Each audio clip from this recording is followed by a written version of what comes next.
Dios me los bendiga, mis queridos hermanos. Ya van a ser las 10, así que vamos a comenzar la escuela bíblica en la mañana de hoy. Vamos a ir buscando nuestras Biblias. El que trajo la Biblia, si no, la abre en el celular. Apocalipsis capítulo 11. Vamos a estar en el libro 11 del Apocalipsis. Estamos en la tercera unidad, visiones de alabanza. Tercera unidad, visiones de alabanza. Y es en el Apocalipsis capítulo 11 completo. Ahí dice del 15 al 19, pero vamos a estar desde el principio. Vamos a orar. Padre Santo y Padre bueno, te damos la honra, la gloria y la alabanza a ti, Padre Santo, que nos has permitido levantarnos esta mañana y estar en tu santo templo. Bendice a los hermanos que han podido llegar aquí, los que vienen de camino y los que no van a poder estar con nosotros.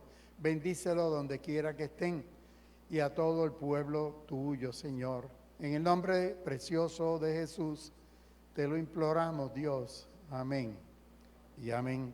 Bueno, vamos entonces al capítulo 11 del Apocalipsis. Estamos en este libro. Yo les decía la semana pasada, el libro de Apocalipsis es un libro que hay que estudiarlo desde el punto de vista más bien de muchos símbolos. Este libro está lleno de simbolismos. Si uno se empeña en tratar de interpretarlo literalmente, nos vamos a perder, que es lo que le ha pasado y le ha sucedido a muchos grandes teólogos. Las iglesias, ustedes se las encuentran unas peleadas con las otras por la interpretación del Apocalipsis. Y total, Apocalipsis tiene un solo mensaje, y es un mensaje de esperanza para el pueblo de Dios, para nosotros los cristianos, para nosotros el pueblo. Mientras somos humanos, sufrimos enfermedades, sufrimos calamidades, la tierra sufre, pues para ese pueblo hay esperanza. ¿Y quién es la esperanza? Que Cristo el Señor es Rey de Reyes y en un momento ya comenzó, vendrá en el futuro, de aquí a 1000 años, de aquí a 1000 millones de años, 1000 trillones de años. Mire, olvídese. Hay gente que pasan toda la vida sacando números, ni que fueran contables, para después meter las patas. Así que usted no se preocupe por eso. Bueno, el texto de oro es el verso 15.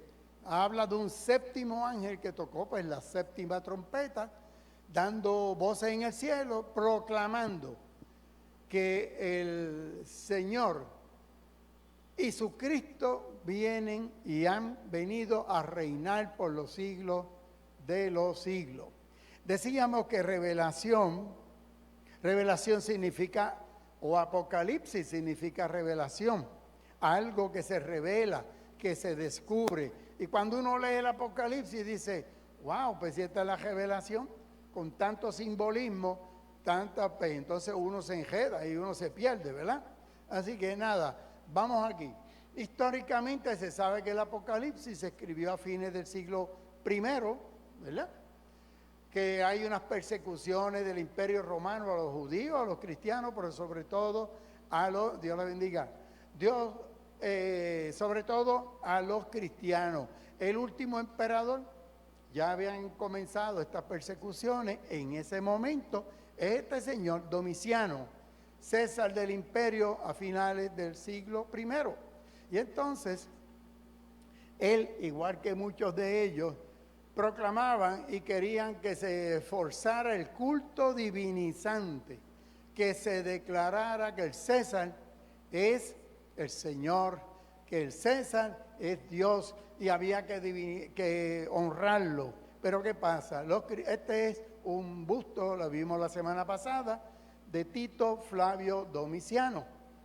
Este culto al emperador lo había comenzado Augusto, que hablábamos del mes de agosto, pues Augusto, César, 100 años antes, el Senado lo declaró Dios, los Césares De ahí para adelante se autoproclamaban Señor de señores, hijos de Dios, ¿verdad? Título que los cristianos decían, no, esto es para el Señor Jesucristo nada más, ni César, ni a nadie. Como los cristianos no adoraban las estatuas del César, pues ahí para los leones y para servir de antorchas, como explicábamos la semana pasada. Por eso el Apocalipsis en el 4:8 dice, Señor es el Curios, el Dios el Teos y el Pantocrator, que es el Todopoderoso. Todo esto son palabras griegas. El único que es Señor y Dios Todopoderoso es Dios. Pero este título de Pantocrator, la iglesia cristiana primitiva, lo transmite también a Jesucristo. Recuerde que en ese momento la iglesia está desarrollando su teología y sus pensamientos. Vienen de un Dios monoteísta, de Yahvé, Jehová. De momento se encuentran que hay un Cristo, un ungido, un Mesías, que es Pantocrator, que es principio y fin también. Y todo esto, pues, así que, ¿quién escribe el Apocalipsis? El Apocalipsis, unos dicen que el evangelista Juan, otros dicen que no, que este es Juan el anciano, o Juan el vidente de Patmos es otro, y es un pastor de todas estas iglesias del Asia Menor. Así que ustedes, pues, sea uno, sea el otro, no nos quita la palabra de Dios y del testimonio de Jesucristo. Estaba yo en Patmos, él está preso por estar predicando. Esto es de este portal de Biblia Todo, muy bueno, bibliatodo.com.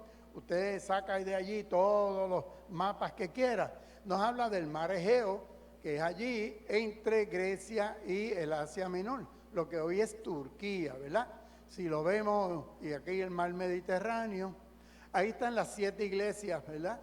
Del Apocalipsis, la isla de Patmos. Este hombre ha sido destejado a Patmos. Desde allí él escribe de estas visiones, pero cuando estudiábamos la semana pasada, ¿verdad? Recuerden que la literatura apocalíptica o de revelaciones, este fue el único que llegó al Nuevo Testamento, pero hay otros. Hay un Apocalipsis de Pablo, uno de Pedro. Algunos son apocalípticos cristianos, otros son apocalípticos judíos, y lo que recogen es el pensamiento de la gente de esa época. Así que uno de por poco se queda fuera. ¿Y sabe por qué? Se quedó fuera por casi 1000 años de la iglesia ortodoxa, por el milenio, por los 1000 años que habla ahí. Y la iglesia cristiana ortodoxa griega no aceptaba es el Apocalipsis. De hecho, fue el libro que más pelea hubo para que, cuando digo pelea, vamos a decir, discusión, negociación entre los grandes teólogos de esa época, porque es un libro difícil.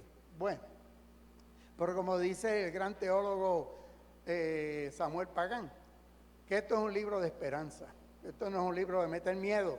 Lo que pasa es que en la Edad Media lo cogió la iglesia, Dante, todos empezaron a utilizar los otros apocalipsis y describen esos infiernos de 7 pares y bueno. Así que vamos a olvidarnos de eso y vamos, ¿quiénes son los 2 testigos? Comienza este capítulo 11 diciendo, capítulo 11:1, entonces se me dio una caña, parecida a una vara de medir. Una vara de medir, de hecho, de ahí viene la palabra canon, de caña. O sea que este es la medida. Cuando hablamos del canon bíblico es la forma cómo los libros podían ser partícipes de ir al Nuevo Testamento. ¿Cómo se iban a añadir? Pues la caña o la medida, hay una vara, mide 3 metros básicamente. Y se me dijo, dice el vidente, levántate, mide el templo de Dios y el altar y cuenta los que adoran en él. Aquí ya empezamos, hay gente que dice, es el templo de Jerusalén. Otros dicen, no va a haber templo de Jerusalén, esta es la iglesia. Y así por el estilo. Mira, que se pongan de acuerdo si quieren, si no. ¿Verdad que sí, pastora? Esto es, uno no vamos a estar discutiendo porque que si era el templo, sí. dice que la escena esta de medir, la escena de medición, esto no es frecuente, esto es frecuente en las profecías. Mira, si vamos a Ezequiel, Zacarías, Amós, en todas estas vamos a encontrar que hay un mandato para medir algo. Porque medir, la medición es una preparación para que edificar, restaurar, destruir o preservar.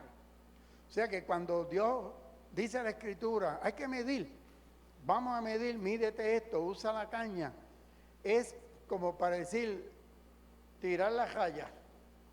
Esto aquí es terreno santo. Entonces la medición en este caso del Apocalipsis es como los sellados de Apocalipsis 7:2. En otras palabras, el sellado y la medición son ambos para la protección ¿de quién? De los fieles. Recuerde que es un libro de esperanza. Esa gente los están llevando al Coliseo, los están matando, los están persiguiendo. Tienen que adorar bajo tierra en las catacumbas. Y entonces, este libro lo que está diciendo es que Dios le está diciendo, vete y mide. Tira el sello, tira el perímetro. Y ese perímetro, los que están ahí, son protegidos por Dios. Y entonces, así que el sellado y la medición es para la protección, salud, de los fieles. Apocalipsis 11:1. Es más probable que este templo sea un símbolo de la iglesia. Mira los que piensan que lo que mandaron a medir fue la iglesia. Porque no habrá templo en la Nueva Jerusalén. Apocalipsis 21:22 dice que el templo que el templo es Dios y desciende. Juan midió el templo para mostrar que Dios está construyendo muros de protección alrededor de su pueblo para salvar del daño espiritual. Así que hay un lugar reservado para los creyentes que permanezcan fieles. Fíjate que cuál es el mensaje a la iglesia perseguida. Mantente fiel porque Dios tiene un lugar reservado para los fieles. Aquí o más allá o donde sea. Así que yo enviaré a 2 testigos. Y entonces, esta es otra. Tampoco los teólogos se ponen de acuerdo. ¿Quiénes son los 2 testigos? Pero el texto es bastante claro. Dice, vestidos de silicio. ¿Qué significa vestido de silicio? De una ropa áspera, de una ropa de penitencia, que era como se vestía Juan el Bautista, como se vestían los grandes, los nazareos, no los nazarenos, los nazareos dedicados a Dios. Entonces, lo que está diciendo es, estos 2 testigos vienen a predicar ¿qué? Arrepentimiento, humillación, o sea, nos tenemos que humillar, nos tenemos que arrepentir porque Cristo viene, porque el Señor de señores viene y va a buscar a su iglesia. Ese es el mensaje que está dando el vidente de Patmos. Y que van a profetizar 1260 días. ¿Cuántos años son esos? 3 y medio. Recuerden que esto está lleno de símbolos. Y cuando habla, vamos a buscarlo y después le damos para atrás. 3 años y medio, son 42 meses, 1260 días. Un tiempo y medio tiempo. Cuando lo oímos eso en la Escritura, nos volvemos locos. Mira, un tiempo es un año, 2 tiempos, tiempo y medio, un tiempo. Cuando habla de tiempos en plural, son 2 años. Y medio tiempo, pues medio año, pues 3 años y medio. O sea que son, bueno, era una forma de ellos expresar, ¿verdad? Y de escribir. Así que comienza hablando de estos 2 testigos en el verso 3. Dice que estos 2 testigos son comparados con 2 olivos o candeleros. Recuerden que el olivo se usaba para usar el aceite de oliva también para prender y darle luz a los candeleros, ¿verdad? Así que esta gente son los que prenden la luz. Los 2 olivos hablan la palabra de Dios, tienen las características de Moisés y Elías. Parecen representar ¿qué? Moisés representa la ley y Elías los profetas. las normas por las cuales se debe medir el pueblo cristiano, el pueblo de Dios, ¿verdad? Entonces, ya les dije, cuando hable de 3 años y medio, no empieza a sacar números, porque mira que hay gente que se envuelve. Es que no me cuadran, no me cuadra esto, no me cuadra. Pues descuádrelo, si es que ese no es el mensaje, no es ese. Olvídate que usted no es contable y parece que Palmos tampoco. El de Juan, el de Palmos tampoco era contable. Símbolo, todo es símbolo, símbolo. No perdamos de vista cuál es el mensaje. El mensaje es que el Señor viene protege su iglesia. Aquella gente está sufriendo y aquella gente no quiere. Bueno, estos son los 2 testigos, los 2 candeleros. Recuerda, el aceite de oliva se usaba para encender lámparas. Así que los olivos junto a los candeleros, ¿qué representan? La luz del avivamiento espiritual. Estos 2 testigos vienen a predicar, ¿qué? Un avivamiento. La iglesia tiene que estar preparada. Nos caemos, nos descaemos, hay decaimiento. Estos 2 testigos vienen a reforzar la ley, los profetas. Entonces, que venga esa luz de avivamiento espiritual.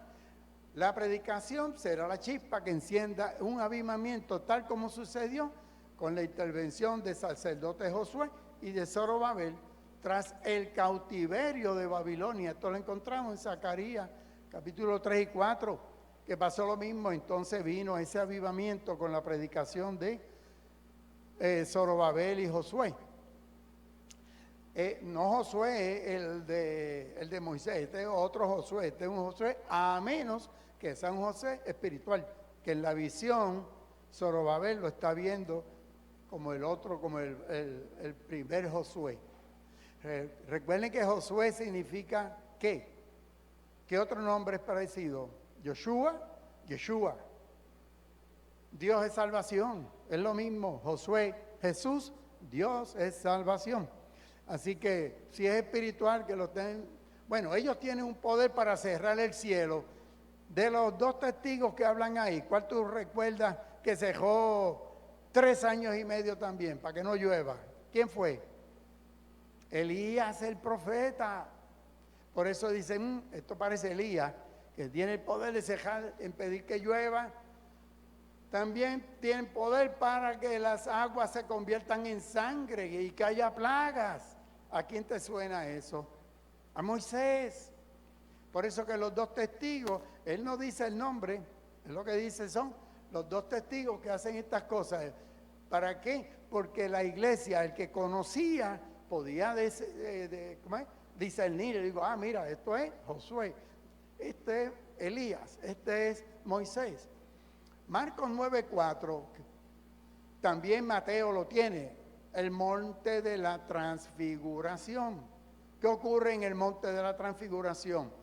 Cuando el Señor se transfigura. ¿Quién apareció allí? Elías y Moisés. Y Elías uno dice, pero Elías fue arrebatado. Y Moisés, pero Moisés no murió. No está claro. No, ¿verdad? No está claro qué pasó con Moisés. Porque cuando nos vamos al Evangelio, la carta de Judas, dice que el arcángel Miguel peleaba con Satanás por el cuerpo de Moisés. Otra literatura dice que Moisés fue arrebatado también. Ahora vemos el punto. Es importante si fue arrebatado, si murió, si no murió, si lo resucitó el Señor. ¿Verdad que no? Pues, pero hay gente que se le va la vida en eso. Hermano Mariani, hay gente que se muere por eso, porque eso no está claro. Así que Moisés apareció en el monte de la transfiguración, porque eso está en par de los evangelios, eso está allí. Verso 7. Cuando terminen de dar su testimonio, la bestia, el anticristo, sube del avalón, del abismo, que esto es un concepto hebreo, pero también griego, del centro de la tierra, del centro oscuro. Y dice que la bestia vencerá a los testigos y les dará muerte. Verso 7, pero de ahí brincamos al 11. ¿Qué dice en verso 11? Que después de 3 días ¿Y qué? Y medio. Recuerden que esta gente son locos con los 3 años y medio, el número 7, el número 12, el número 1000, el número 42. Eso no les puede faltar en la literatura, y más en la apocalíptica o profética. Después de 3 días y medio, llega el Espíritu de vida enviado por Dios. En el interín, entre el 7 y el 11, dice que los expusieron en la plaza, que eso era lo peor que podía pasarle a un cuerpo que no fuera enterrado y lo dejaran ahí a que los aves lo desmembraran, se lo comieran. Ese era el insulto más grande que se le podía dar a un cadáver. Y la gente estaba lo más contenta, digo, la gente malvada. Pero eso está entre el 7 y el 11. Cuando llegamos al 11, el Espíritu de vida enviado ¿por quién? Por el que puede dar vida, por el Dios vivo o el Dios viviente o el Dios que da vida. Y se pusieron de pie y se llenó de temor todo el que se estaba burlando, ¿verdad? Y entonces en el 12, de ahí brincamos al 12, los 2 testigos oyeron una fuerte voz del cielo que les decía, suban acá. Y subieron al cielo en una nube, que así es que nos describen el carro aquel que arrancó y arrebató a Elías, ¿verdad? Se lo llevó en una nube por ahí. Y sus enemigos lo vieron. Y entonces el verso 13, viene un terremoto. ¿Y cuántos murieron? Ahora digo yo, ¿de verdad murieron 7,000? Yo espero que ya a estas alturas me estén siguiendo. Mira, eso es un símbolo. 7,000 personas, 7,000 millones. No sabemos lo que simboliza el número 7, que fueron muchos. 7 trompetas, 7 candeleros, 7 iglesias. Los demás se llenaron de terror y dieron gloria al Dios del cielo cuando resucitaron estos. Así que los 2 testigos son asesinados por causa de su fe, como nos dice el verso 11:7. La ley y los profetas no pueden ser silenciados, sino que se levantan de la muerte. Los testigos ascienden a los cielos y mientras juicio cae sobre la tierra. El gran interés de este pasaje que acabamos, ¿verdad?, radica en el hecho que los incrédulos fueron ganados mediante ¿qué? Una muerte tipo sacrificial de estos 2 testigos y su vindicación por Dios. Aquí tenemos repetir la historia de ¿qué? De la cruz y la resurrección. O sea que nosotros, el mensaje de nosotros por la muerte y resurrección del Señor, venimos a los pies de Cristo y vinimos a entender y creemos en la resurrección de los muertos. Pues aquí, por eso entonces, el vidente de Patmos trae a la literatura apocalíptica ese evento donde estos 2 mueren pero resucitan y mucha gente se convirtió a Dios por la muerte de estas 2 y la resurrección de estas 2. Así que el mal debe ser conquistado y las personas ganadas no por la fuerza, sino porque aceptan el sufrimiento en el nombre de Cristo. Ahora vamos a la 7ª trompeta. Recuerden que los 7 no pueden faltar, ¿verdad? Que esto es el texto que sirve de base a la lección de hoy. Es en esta parte del capítulo 11, donde ángeles tocan trompetas de juicio sobre las naciones. El texto narra el sonar de esa 7ª trompeta, ¿verdad? ¿Qué proclama la 7ª trompeta? 1, la soberanía de Dios sobre el universo, sobre la creación. Y 2, la resistencia de las fuerzas del mal. Cuando uno lo analiza, dice, el Apocalipsis debe acabar aquí, porque aquí es que habla de ese final. Sin embargo, vemos que nos faltan como 10 capítulos más, ¿verdad? Son hasta el 21, 22. Así que, pero en realidad se puede acabar aquí. El libro de Apocalipsis tiene una estructura muy particular. El número 7, 7 cartas, 7 sellos, 7 ángeles, 7 copas, 7 candeleros, lámparas, cuernos, truenos, plagas, copas. Así que el 7 ellos lo consideraban, y cuando digo ellos, no es el pueblo hebreo nada más, los pueblos semíticos, los pueblos antiguos. Allá en el Levante, los pueblos antiguos consideraban el 7 el número perfecto. Por eso, si va a hablar de 7 ojos, ¿qué significa? El ojo que todo lo ve. Omnisciencia, omnisciencia. Todo, no se escapa nada. No es que hay 7 cámaras. Bueno, a lo mejor si lo hubiera escrito decía, hay 7 cámaras, si lo escribe hoy. Cuando el 7º ángel tocó la trompeta, se oyeron fuertes voces en el cielo. Decían, los reinos del mundo han llegado a ser, ¿de quién? De nuestro Señor y de su Mesías, de su ungido, de su Cristo. Y Él reinará por los siglos de los siglos. Amén.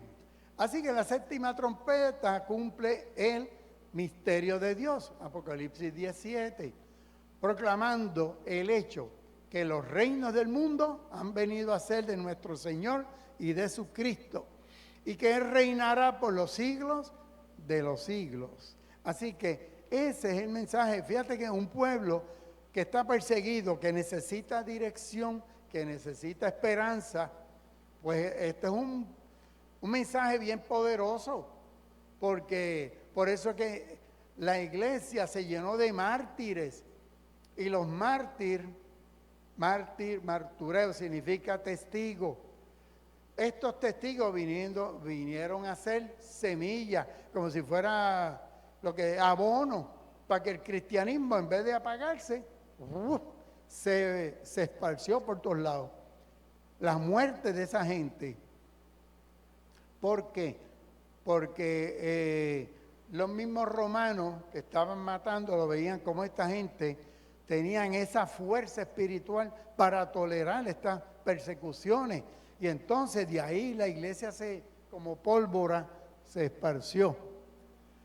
Ángel es una palabra que en hebreo es malak, ángelos en griego, en español pues ángel, significa mensajero.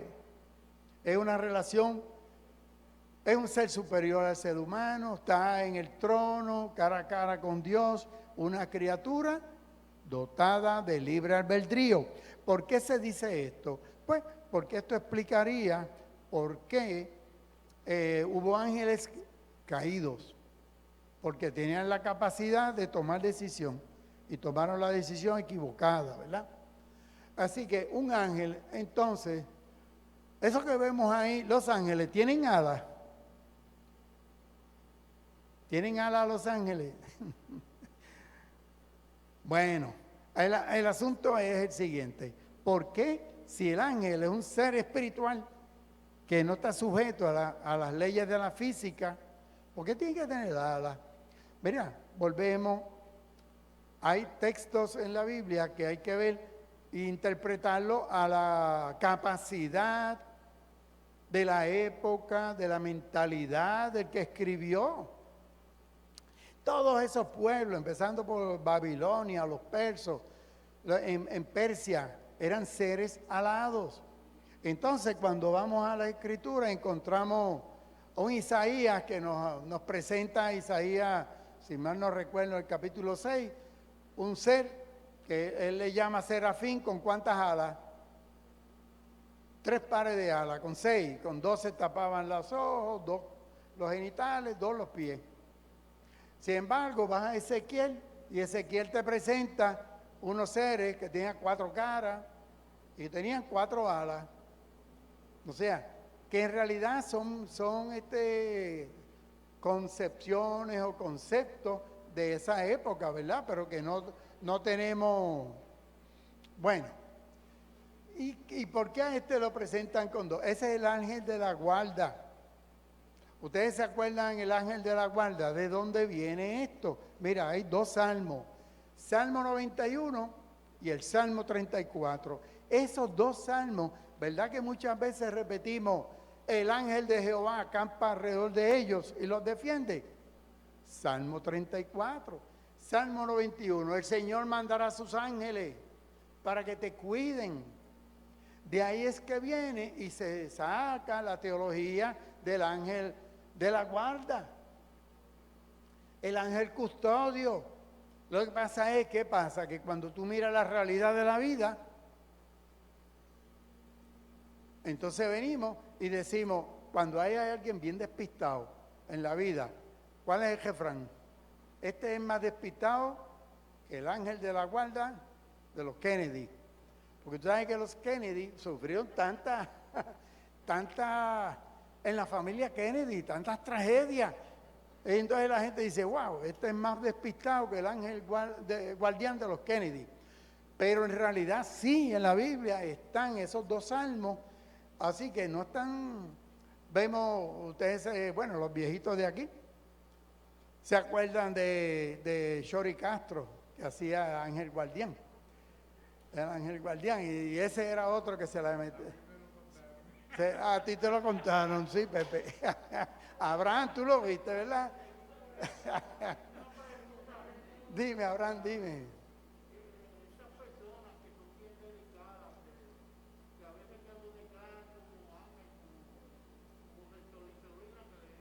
Sí, sí, sí, sí. Bueno, ángel en el término bíblico son seres espirituales. Y estos son gente buena como Solina Ferré o Teresa de Calcuta. Son gente extremadamente buena, donde Dios tiene unas virtudes, pero ángeles en el término bíblico, que son seres espirituales. Cuando, claro, si nos vamos a ir ahí, Abraham, ni los teólogos mismos se ponen de acuerdo en realidad qué propiedades tienen los ángeles. La Biblia habla de cuántos ángeles, dos nada más, Gabriel y Miguel. Pero te vas a los hermanos católicos y te hablan de tres y te añaden a Rafael. ¿Por qué? Porque está en otro libro, el libro de Tobías, que nosotros los evangélicos no lo tenemos en nuestra Biblia, ellos lo tienen. Y si te vas y le sigues añadiendo, llegas a 7. Así que estas son personas buenas, pero seres espirituales no. Bueno, anyway, vamos a dejar los ángeles, que no es el punto, ¿verdad? Así que el 16, entonces llegamos a 24 ancianos. ¿Quiénes son esos 24? Recuerden que 12 estaban sentados en su trono delante de Dios, inclinaron el rostro y adoraron. 24 son 12 y 12. ¿12 qué? 12 de la tribu de ¿cómo es? Israelita y 12 apóstoles. Y ahí tienen los 24 ancianos. Esa es una forma de interpretarlo. Otros dicen que no, que eran israelitas nada más. Bueno, encontramos estos 24 ancianos. El número 12 representa al pueblo de Dios en la Biblia. Así que los 24 ancianos representan el pueblo de Dios, el pueblo de Israel por un lado, y el pueblo de la iglesia como pueblo de Dios. Los 12 tribus, los 12 discípulos. ¿Ok? Así que los 24 ancianos representan el pueblo de Dios allí inclinando el rostro y adorando a Dios. ¿Qué debe hacer el pueblo de Dios? Adorar al Señor. Así que en la Biblia este número 12, como les dije ya anteriormente, son las 12 tribus, los 12 apóstoles, y esto lo discutíamos la semana pasada. El número 1000 representa una gran multitud, ¿verdad? 1000, una gran multitud, y multiplicábamos 12 por 12, 144, por 1000, 144,000. ¿Se acuerdan la semana pasada? Y hay gente que da la vida porque son 144,000 y ni uno más. Cuando en realidad es un símbolo. ¿Cómo? Pueden ser millones. Eso era otro de las grandes retos matemáticos de la Edad Media. ¿Cuántos ángeles caben en la cabecita de un alfiler? Eso, mira lo que perdía el tiempo la gente. El 17. Te damos gracias, Señor Dios Todopoderoso, Pantocrátor, que eres y que eras. Ahí me falta algo, ¿verdad? Y que ha de venir. Porque ese es el Apocalipsis cuando empezamos, pero ya en el capítulo 11 no necesitamos el que has de venir, porque ya vino. Fíjate que ese es el mensaje en ese momento a la iglesia. Por eso él le dice, el que eres y el que eras. ¿Por qué? Porque ya has tomado tu gran poder, ya has comenzado a reinar. Wow, no sé qué hice, pero como que se me fue. Dale para atrás por ahí hasta que llegues al Pantocrátor. O si quieres te vas al frente, ya que Enid me ayude allá. Bueno, así que estamos entonces en la parte que dice de que tú, el que eres, el que eras y el que ha de venir, no, porque el que ha de venir ya vino. Si eso es lo que acaba de decir, cuando sonaba la séptima trompeta, ¿qué pasó? Dios viene a iniciar su reino, ¿verdad? Así que entonces, que esto es el Señor Dios Todopoderoso. Por eso en el 1.8 dice, yo soy el principio y el fin, el alfa y la omega, primera letra y última del abecedario griego, el que era, el que es, era y ha de venir. Pero ya estamos en el capítulo 11, ya no necesitamos el que ha de venir porque ya vino, ya sonó la trompeta. El Pantocrátor. Entonces, fíjate, esto es un icono de la edad ya de la iglesia primitiva, especialmente la griega. Esto es del 325. En el primer concilio de Nicea se declaró a Cristo como el Dios Todopoderoso.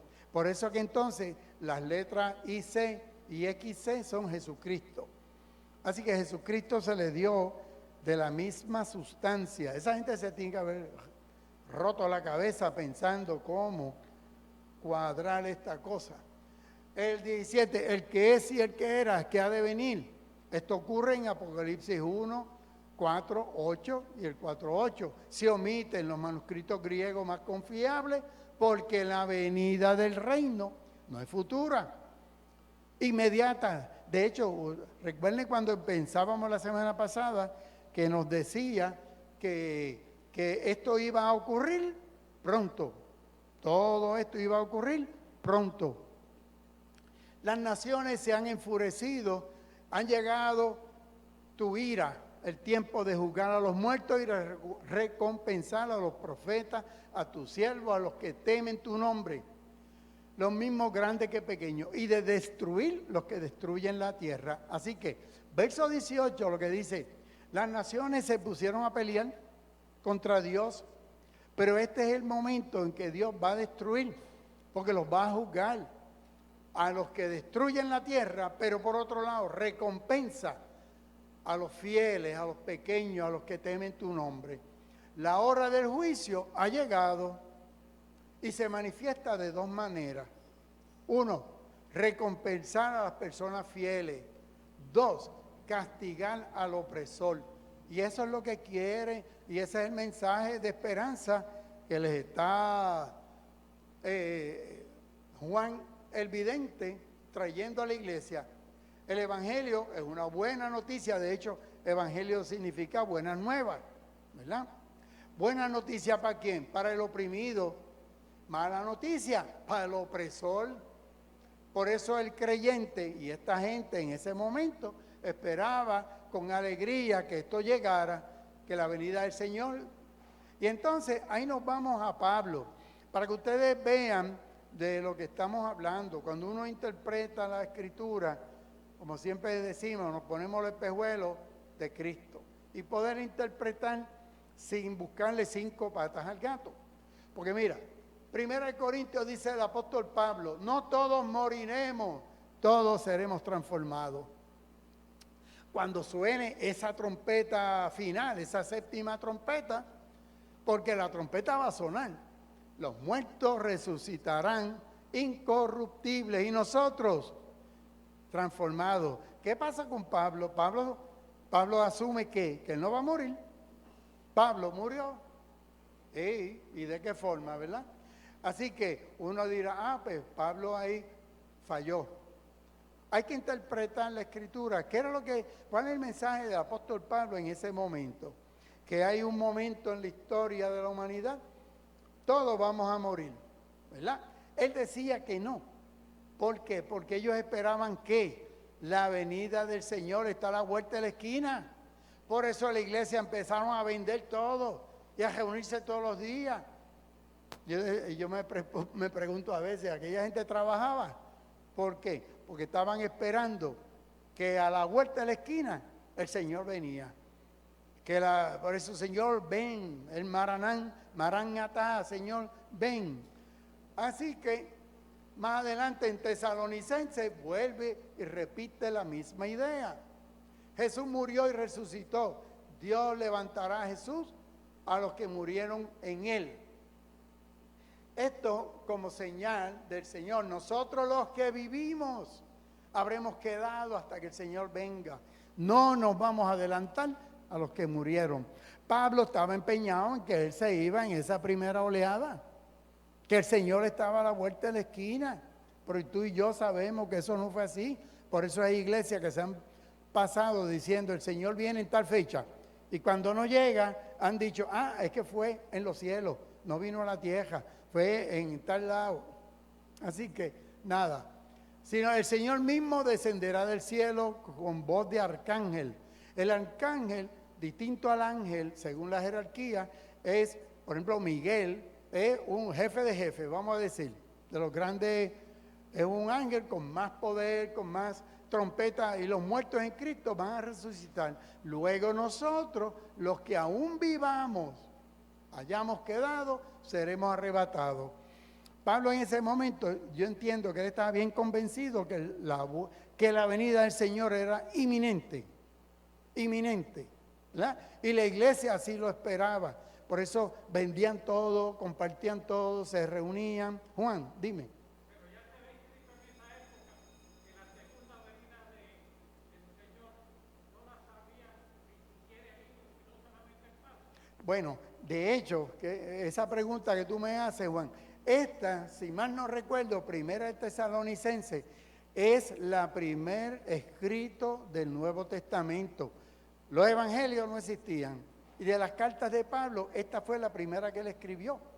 Fíjate que entonces eso nos ayuda a entender el desarrollo, cómo fue desarrollando el pensamiento cristiano.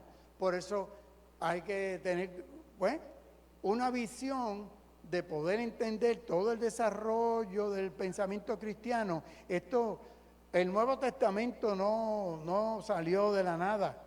Tardó 300, 400 años en lo que se pusieron de acuerdo. ¿Qué libros iban ahí? Y sacaban y ponían, y este sí, y este no, y este no. Apocalipsis fue uno de los que por poco se queda. En ese momento el templo se abrió y en él se veía el arca. ¿Qué significa el arca del pacto? ¿Qué es el arca? El arca que tú y yo somos fieles. ¿Qué tú crees? ¿O que Dios es fiel? Dios es fiel. El arca del pacto es el arca del Antiguo Testamento donde se guardaban la ley, la vara de Aarón, el maná. ¿Por qué? Porque Dios es fiel. Cuando se abren los cielos y aparece el arca, lo que está diciéndole a la iglesia Juan es, Dios es fiel y esto se va a cumplir. Eso es lo que le está diciendo. Entonces hubo relámpagos, voces, truenos, terremotos. La referencia al arca, el nuevo pacto, los que aman a Jesús y creen en Él. Así que, pero para los enemigos, una promesa alentadora para el pueblo de su pacto. Apocalipsis 4:5 también habla de voces, relámpagos y truenos y los 7 espíritus. Y en Éxodo, ¿qué tal si nos vamos al Sinaí? ¿Qué hubo en el Sinaí? Trueno, relámpago, una nube. ¿Cuándo? Cuando Dios descendió la Shekinah, la gloriosa presencia de Dios como una nube descendió. Fíjate que el apóstol aquí o el vidente está trayéndonos visiones del Antiguo Testamento para que lo podamos. la presencia de Dios va a ocurrir como cuando pasó el Éxodo. La multitud, ya esto lo habíamos estudiado la semana pasada, que decía que de una gran multitud, de todas las naciones, tribus, pueblos, lenguas, gente con ropa blanca y palmas, y decíamos que ropa blanca significaba victoria, y las palmas, victoria. ¿Y de dónde es esa multitud? ¿Son 144,000 o somos todos los lavados por la sangre de Cristo? Todos los lavados por la sangre de Cristo. Así que entonces el Cordero que está en medio del trono, nos decía la semana pasada, nos va a guiar a donde fuentes de agua de vida, y Dios enjugará. Eso es lo que necesitaba esta gente. Y tú y yo también necesitamos quien nos enjugue toda lágrima. En un mundo que aparece patas arriba, este mundo que vivimos, necesitamos quien nos enjuague o nos enjugue toda esa... ¡Wow! Se me fue, dale para atrás de nuevo, Enid, se me fue, está muy sensitivo esto. A lo que los quería llegarle, en términos generales, Apocalipsis 11, lo que nos está diciendo, Dios va a venir a reinar en un momento dado. Ya vamos aquí un poquito hacia atrás.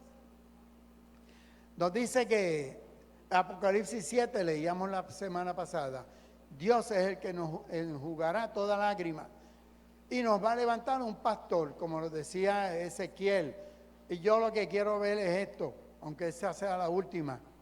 ¿Cuántas de nosotros somos? El aprisco es donde tú vas a, como decir, No. Bueno, sí, es para proteger. El aprisco es como wow. Los caballos pueden estar a la intemperie en cualquier lado. Las ovejitas hay que cercarlas. Es como un cerco donde ahí se les protege, se les da alimento. Es como un cojal, pero un cojal grande, donde caben todas. Usualmente tenía piedras por todos lados, y entonces un refugio, pero con una puerta, un portón en madera. Ahí las metían a todas de noche, porque la oveja es como el ser humano, o nosotros somos como la oveja. No hay forma, nos caemos y nos enredamos y volvemos, nos llevamos al risco y volvemos para el risco de nuevo. Bueno, así que el pastor de las ovejas nos tiene que preparar ese refugio, ese aprisco. ¿Por qué? ¿Cuántos de nosotros aquí estamos o hemos estado perdidos, descajeados, con las piernas quebradas o débiles? O aquí todo el mundo ha sido un titán. Por eso que necesitamos pastor. Yo buscaré a la perdida, a la descarriada, a la que tiene, voy a vendar a la que tiene la piernita partida, a las débiles. Así que, y Isaías nos dice que destruirá la muerte, enjugará las lágrimas del Señor. Así que vamos a dejarlo ahí porque ya me pasé. Y el sistema me ha acelerado 3 veces. Pero vamos a orar. Yo espero que hayamos entendido, número 1, el Apocalipsis hay que entenderlo por su símbolo. No deje que le metan en la cabeza que eso es así, que eso es así, que eso es así. Porque los mismos teólogos han ido variando y cambiando su forma de interpretar. Ahora, sí hay un mensaje. ¿Cuál es el mensaje? ¿Cuál es el mensaje? Que 1, Dios es fiel. Dios viene a buscar su iglesia. ¿Qué ocurrió? Que si no ha ocurrido, que si viene, que si cómo viene, no es asunto suyo ni asunto mío. Pero el Señor, este mensaje es un mensaje de esperanza para la iglesia. Así que vamos a orar. Gracias, Señor, por esta oportunidad que tú nos das de estudiar tu palabra. Gracias, Señor, porque un día te conocimos y tenemos puesta nuestra esperanza en ti, porque tú eres fiel. Gracias, Dios, en el nombre de Jesús. Amén y amén. Dios le bendiga.